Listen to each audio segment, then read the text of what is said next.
Election commission का मखसूस नशिस्तों की अलॉटमेंट और खैबर पख्तूनख्वा में सेनेट इंतखाबात के मामले पर इजलास। खैबर पख्तूनख्वा सेनेट इंतखाबात के इनेकाद पर गौर।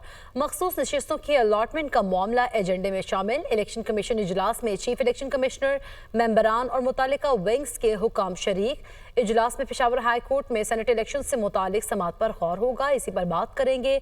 वकार सैयद हमारे साथ मौजूद हैं। जी वकार सैयद, आगाह कीजिएगा।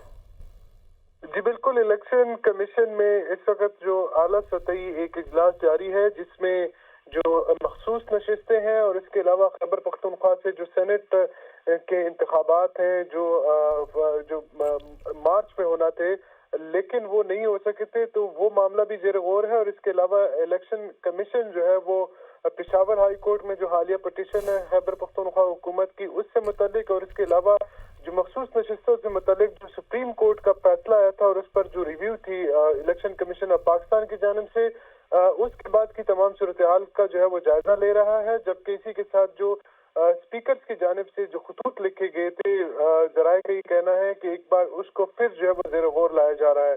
जबकि जो अदालती जो लॉ विंग है उन्होंने मुख्तलिफ जो अदालती उमूर हैं उससे मुतालिक भी जो है वो इलेक्शन कमीशन को आगाह करना है कि इन दो मामलात से मुतालिक जो है कौन से अदालतों में। ठीक है, बहुत शुक्रिया वकार सैयद, आप हमें आगाह कर रहे थे।